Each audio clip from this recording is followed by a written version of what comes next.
Bonjour à tous, je suis très heureuse de vous retrouver sur WEO pour passer de merveilleuses vacances dans les Hauts-de-France ensemble. Alors les passionnés de nature, d'art, de culture ou d'histoire seront très heureux car aujourd'hui, je vous emmène faire une balade autour du Louvre-Lens.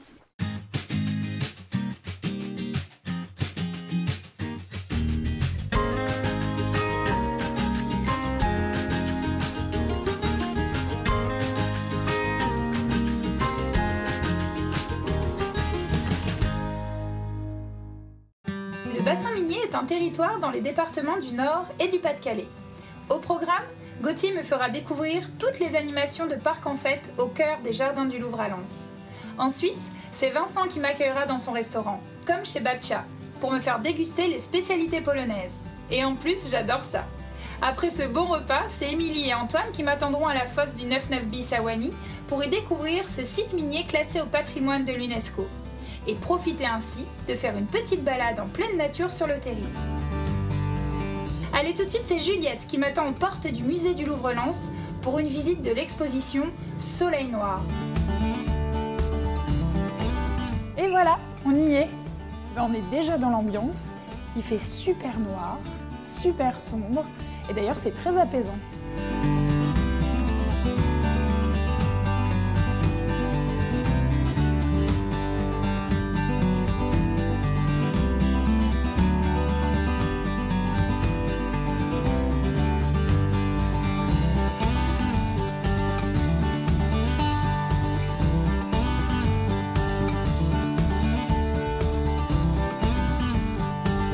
Bonjour Juliette. Bonjour. Alors pourquoi tu as voulu que je te rejoigne ici, dans cette pièce? Alors parce que dans cette salle de l'exposition Soleil Noir, on a un beau grand tas de charbon, 2 tonnes de charbon. Ah oui, c'est énorme, mais c'est impressionnant de voir ça en plein milieu de la pièce en plus. Oui, alors c'est impressionnant et en fait c'est étonnant parce que c'est une œuvre d'art, c'est une sculpture. Ah, c'est ouais. l'une des premières sculptures sans forme, sculpture molle de l'histoire de l'art, réalisée par Bernard Venet en 1963. D'accord. Et en fait, cette exposition Soleil Noir, elle est née de la volonté de rendre hommage au territoire. C'est pour ça qu'on trouve juste derrière des chevalements. Des chevalements photographiés par un couple de photographes allemands, conceptuels, qui photographient 12 chevalements pour restituer l'idée de ce que c'est que le chevalement et puis l'importance aussi du patrimoine industriel dans le paysage de la révolution industrielle. Donc c'était important justement pour cette expo qu'on parle justement de toute cette histoire. C'était notre histoire. Voilà, c'était important ici parce que c'est notre histoire locale, notre histoire territoriale, mais c'est aussi une histoire qui a une importance folle dans l'histoire de l'art. Et ça, on le montre notamment avec les gueules noires.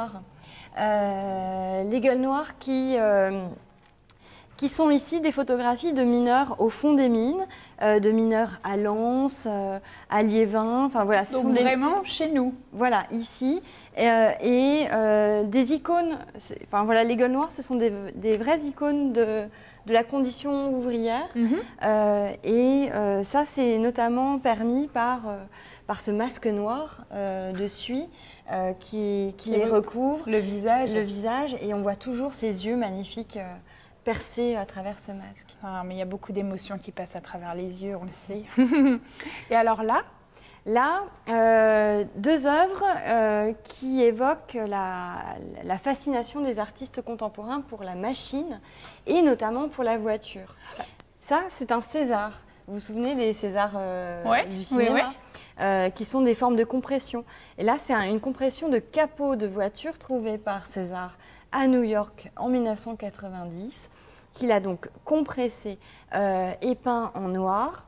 Alors en fait ici pour cette exposition il y a vraiment des ambiances totalement différentes parce qu'alors là effectivement on est sur la mine, sur l'histoire de nos ancêtres, mais il y a plein d'autres choses. J'ai vu une pièce ocre, j'ai vu plein de choses. Oui, alors l'exposition elle dessine un parcours qui part effectivement de l'expérience qu'on fait du noir, l'expérience de la nuit, des tempêtes, de l'orage, dans des salles qui sont très sombres.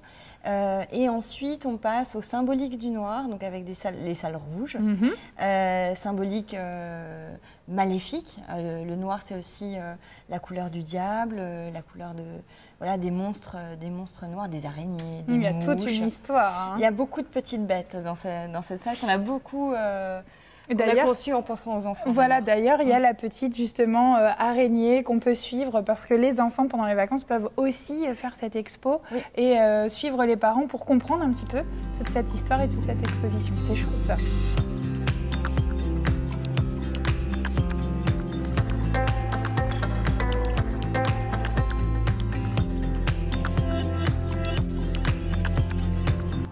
Tu vois ça, justement, Juliette, à mon avis, ça plaît bien aux enfants. Oui, les enfants adorent avoir peur. Alors là, se plonger dans l'orage. Mais pour du faux. Vous aimez bien avoir peur pour du faux. Ça marche très très bien. Et l'exposition, elle est vraiment conçue aussi pour les enfants. Donc il y a des petites araignées, des petits cartels. Ce que tu disais. Et le livret. Et un livret qui permet de regarder les œuvres, de faire des dessins ou des activités plastiques et aussi de les faire à la maison après l'expo. Donc ça continue, voilà. C'est bien.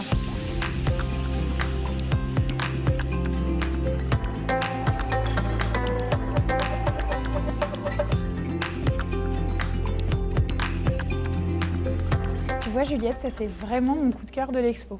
Je suis passée devant là et je me suis dit, on a vraiment l'impression qu'ils sont avec nous. C'est magnifique. Oui, alors c'est une peinture du 19e siècle, c'est une peinture assez photographique dans son style.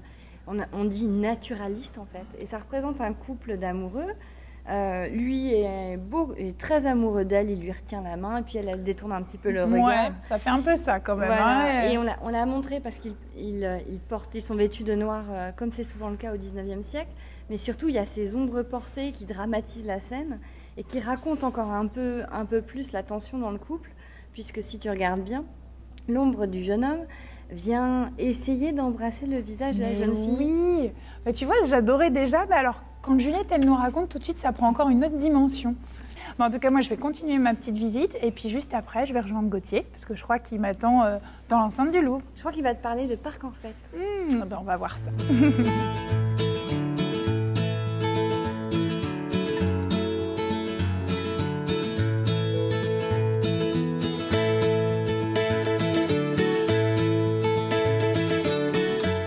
C'est cool, tu m'accueilles sous un cerisier, Gauthier. Ouais, ça ce sont les cerisiers. Alors ils sont un peu historiques parce qu'on est sur un ancien site minier. Et en fait, on dit que ce sont les noyaux de cerises que les mineurs jetaient après les avoir mangés qui ont fait pousser ces cerisiers. Ah là là, il y a toute une histoire déjà, rien que là, dans les jardins du Louvre. C'est ça en fait. Ouais, hein, là, et on peut manger les cerises, elles sont très bonnes. C'est vrai, on va venir en manger alors, parce qu'en plus on peut les cueillir sans problème ici. Donc ici c'est ouvert au public. Tout le temps, on peut venir et profiter pleinement de ce parc du Louvre. C'est ça, c'est un grand parc de 20 hectares qui est ouvert au public, qui est ouvert aussi quand le musée est fermé, le mardi par exemple, et donc dans lequel on va déployer toute une saison d'activité pendant cet été. Alors, on appelle ça Parc en Fête, et ça a lieu chaque année. Tout à fait. Eh ben voilà, nous on veut des animations pour les vacances, il y a tout ce qu'il faut ici. Voilà, vous êtes les bienvenus ici, en fait, Parc en Fête, donc ça dure juillet et août. Et cette année, on a choisi d'avoir une orientation très portée sur le bien-être, sur la contemplation. On est dans un lieu magnifique, hein, il suffit de regarder autour de nous. C'est carrément beau. Et puis très artistique, parce qu'on est aussi un musée. Pendant la période du confinement, on s'est dit qu'il fallait qu'on fasse un parc en fête un peu spécial parce qu'on souhaitait vraiment maintenir parc en fête pour l'offrir à nos publics, pour l'offrir à nos visiteurs, pour l'offrir à nos voisins parce qu'on a beaucoup de voisins qui viennent dans le parc. Et on s'est dit qu'on allait y mettre des installations artistiques. Donc partout dans le parc, on aura des surprises artistiques qui vont être installées. Tu m'en as dit une tout à l'heure à l'oreille au niveau d'ici du plan d'eau. Ici, on aura une installation qui sera dans le plan d'eau avec des espèces de petites touches blanches et bleues qui seront comme des notes de musique. En fait, ça aide à éveiller les sens. Exactement. Ça, en fait, éveiller les sens, inviter à la contemplation, à la rêverie aussi, parce que ça fait du bien. Pour nous, c'était important que le musée puisse être aussi là pour soutenir les artistes qui sont en grande difficulté encore aujourd'hui. Et donc le fait de faire un parc en fête avec beaucoup d'installations artistiques, c'était aussi très volontaire de notre part de soutenir des artistes et en particulier des artistes de la région. Ça c'est une belle idée. En tout cas ce qui est chouette c'est que avant de pouvoir aller se promener dans le parc, on peut aussi faire une petite pause dans le transat. Exactement, et des transats comme ça, il y en aura quelques centaines un peu partout dans le parc. On pourra s'installer autour du plan d'eau, on pourra s'installer dans dans les prairies, on pourra s'installer pourquoi pas dans le bois derrière, enfin voilà.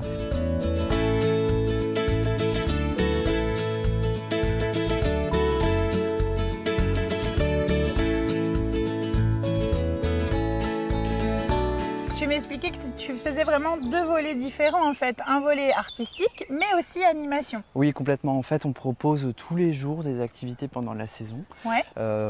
des activités gratuites. On va avoir très régulièrement des rendez-vous pour les bébés, pour les 2-3 ans, pour les enfants, des ateliers tous les jours. Tous les après-midi. Des ateliers également pour les adultes qui s'appellent Slow Art et qui invitent justement les gens à prendre le temps, à tester des techniques, à se recentrer, voilà, des ateliers qui réparent en fait. Et puis sur le bien-être, nous, ça fait longtemps au musée qu'on fait des activités qui mêlent le sportif et la culture et donc du coup, tous les dimanches matins, on donne rendez-vous à notre public pour des séances de yoga, des séances de tai chi, de qigong, de choses comme ça. C'est l'endroit idéal là. Bah oui, voilà, donc dans les clairières. Donc plein d'animations comme ça. Ouais. Et puis tu me parlais aussi des rencontres avec les jardiniers du parc. Ça, c'est une super belle idée. Tout à fait. En fait, on a une équipe de jardiniers qui est très investie, qui rencontre très facilement le public et qui parle avec passion de son métier.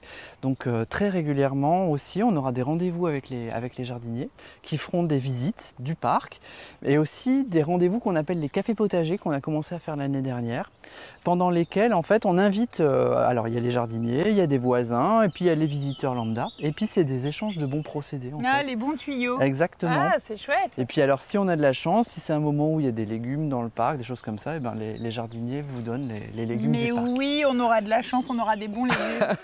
Mais c'est chouette, on continue notre petite balade. En plus, ça commence à creuser, là tu me parles d'aliments, etc. Avant le petit repas, on continue la balade dans le parc du Louvre, c'est tellement beau. Ça marche.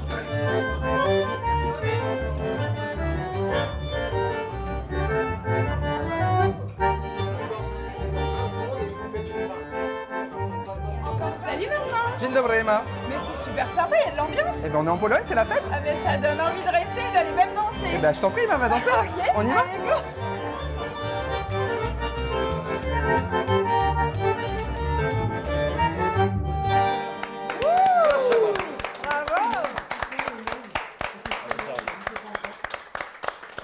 Donc en fait, vous êtes un groupe, hein, Benoît, c'est ça? C'est ça.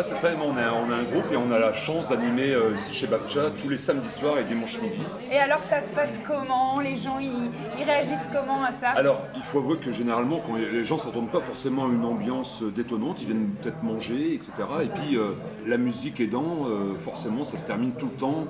Avec des tables qui dansent sans arrêt, quoi. Donc. Et comment ça se fait, Vincent, que tu aies pensé à faire venir des musiciens comme ça? Ben, je pense que ça fait partie intégrante de la communauté polonaise, du folklore, de l'âme tout simplement de nos Polonais, nos grands-parents qui sont arrivés pour travailler dans les mines. Ils nous ont apporté ça, ils ont apporté leur nourriture, leur décoration, leurs couleurs, leur folklore. Et la musique en fait partie vraiment intégrante. Moi, j'allais chez mes grands-parents, j'ouvrais la porte, hop, il y avait la musique polonaise toute la journée qui jouait. C'est ce que j'ai voulu recréer ici. Aujourd'hui, ce restaurant est ouvert en hommage à mes grands-parents. J'ai voulu retrouver la cuisine de ma grand-mère et l'ambiance que mon grand-père mettait. Alors mon grand-père n'était pas musicien lui-même, mais je vous dis, on ne pouvait pas ouvrir la porte sans qu'il y ait de la musique, quoi. Ça remonte énormément d'émotions, hein. Fred, tu confirmes, il y a vraiment des émotions à travers la musique. Je confirme, nous-mêmes nous avons des émotions. Et Vincent a tout dit, nous avons été élevés dans les corons avec nos grands-parents mineurs, donc toute cette ambiance, cette communauté dans laquelle nous avons baigné, Benoît, moi et tous les musiciens du Nord-Pas-de-Calais, parce que nous sommes beaucoup de musiciens polonais encore, même si ça se perd doucement avec le temps. On sait ce que c'est. Mais on est quand même les jeunes prennent notre direction. Mais on a vraiment, on se retrouve chez nous aussi. C'est ce que tu viens de dire, Anna. On se retrouve chez nous ici, donc on a un grand plaisir à venir. Je dirais, quelle que soit la clientèle, quelle que soit l'ambiance, parce qu'on retrouve nos grands-parents, on retrouve les chansons de nos parents, tout ce qui nous a élevé, tout ce qui nous a bercé. Et merci Vincent, donc, puisque c'est un peu l'investigateur. C'est ça. Et puis des fois on n'a pas forcément le temps durant l'année. Ben là, pendant les vacances, c'est l'occasion de venir, comme chez Babcha, comme chez Mamie.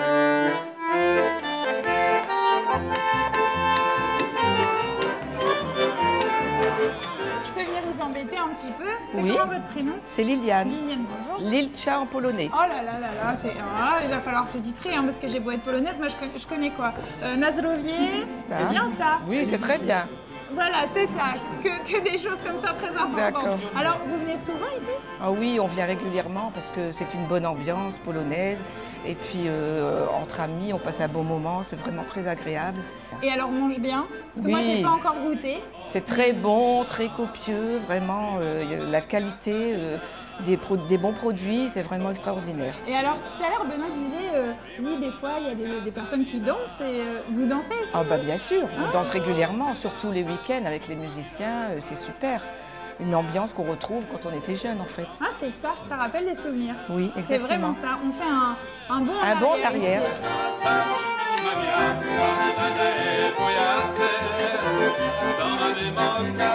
Oh là là, ça donne envie. Deska Bieszada, ça s'appelle. Bah alors attends, il faut que tu me racontes. Oui.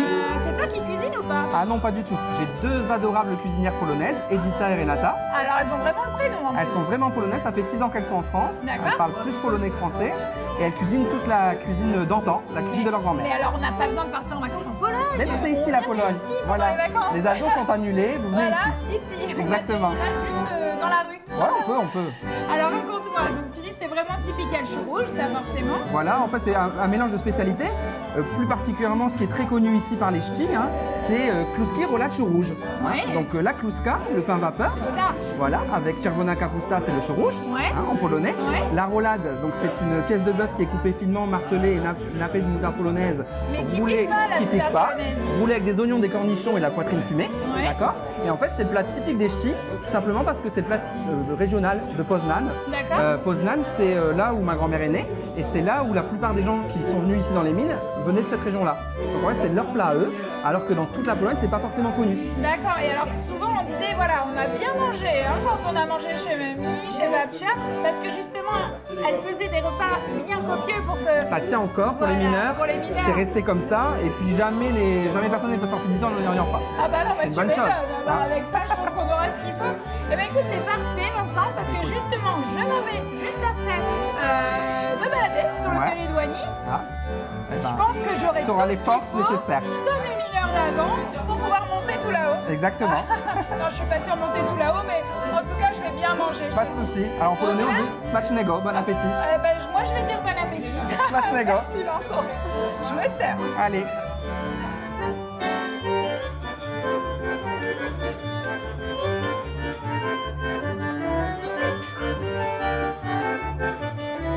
Alors Émilie, on est où ici?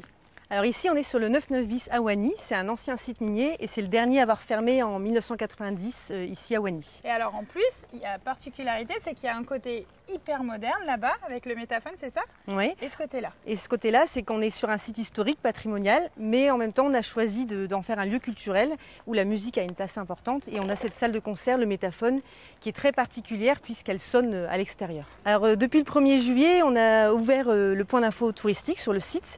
Donc ça veut dire qu'on accueille le public. Le public a la possibilité de visiter le site et le bâtiment des machines tous les jours du mercredi au dimanche à 15h et à 18h. D'accord, donc en plus il y a des animations, des activités, des choses. Alors on propose aussi tous les mercredis des ateliers pour les enfants et leurs familles.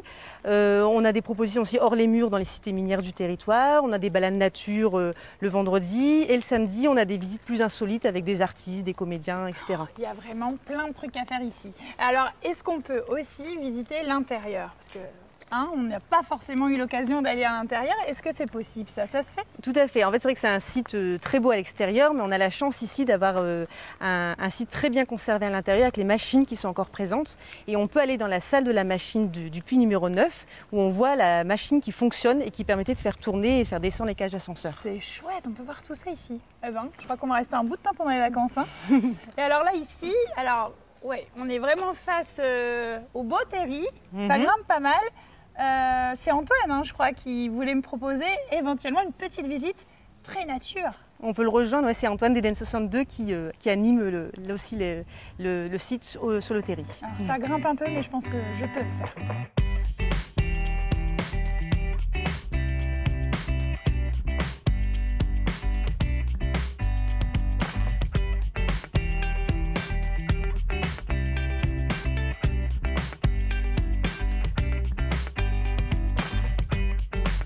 Salut Antoine! Salut Emma.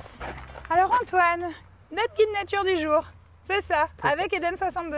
C'est ça. C'est la fonction en fait que vous faites avec Eden, vous expliquez un petit peu les espaces naturels? C'est ça, on gère une cinquantaine d'espaces naturels qui représentent 6000 hectares dans le Pas-de-Calais et on a à la fois la vocation de gérer mais aussi d'accueillir le public sur les espaces naturels. Oh là là, et là j'ai de la chance, jetez avec moi pour aller là-haut. On y va? Il fait chaud mais je suis prête. Allez, je t'emmène.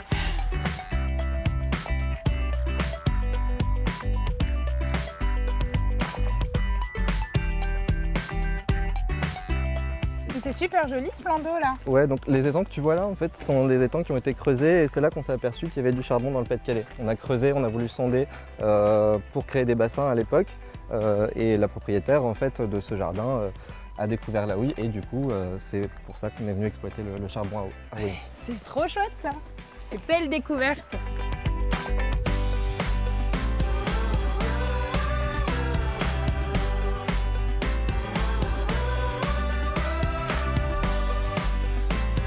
Ah mais là faut qu'on s'arrête, c'est magnifique ici. On a vraiment une belle vue sur les chevalements. Ouais, donc là on vient de faire le bois des Hauts-Toits, donc c'est une petite boucle de 2,3 km sur laquelle on peut faire l'ascension du terril 110 qui est derrière toi. Il y a une petite boucle de 3,5 km de l'autre côté qui permet d'aller sur les terrils 116, 117 et une plus grande boucle qui fait 8 km si on est un peu plus aguerri. Il y en a vraiment pour toute la famille. Et alors par contre, là tu me disais, c'est pas un terril comme d'habitude, c'est ça?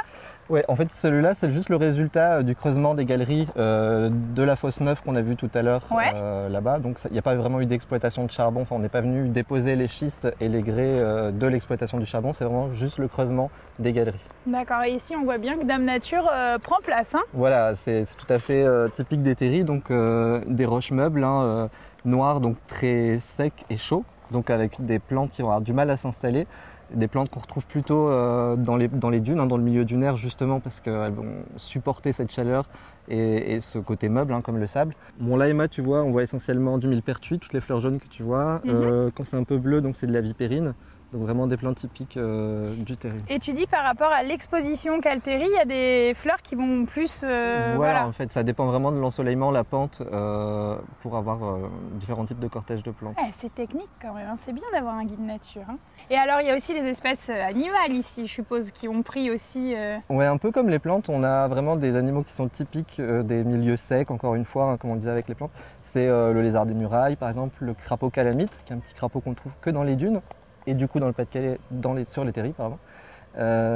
Après, tout un cortège d'oiseaux plus ou moins rares qui peuvent aussi être liés aux zones humides puisqu'on a des mares sur le site avec des hérons assez rares comme le blongios nain, le panure à moustache, donc vraiment des oiseaux qui sont exceptionnels dans le département. Ah c'est chouette, tout ça, ça sent les vacances en pleine nature et on va rester là je crois.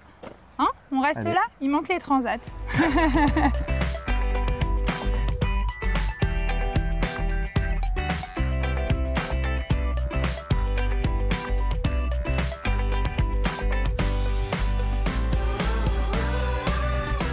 Alors là, moi j'ai vraiment adoré et je peux vous dire qu'aujourd'hui, il y en a eu vraiment pour tous les goûts. Alors si vous voulez passer des bonnes vacances au cœur du bassin minier, on n'oublie pas. On regarde toutes les activités qu'on peut avoir, toutes les belles expositions auprès du Louvre-Lens. On réserve comme chez Babcha, des bons petits plats polonais et surtout, on contacte Antoine et Émilie pour connaître toute l'histoire de nos terrils. Allez, moi je monte là-haut parce que je veux aller au sommet. Je vous dis à bientôt sur WEO et bonnes vacances!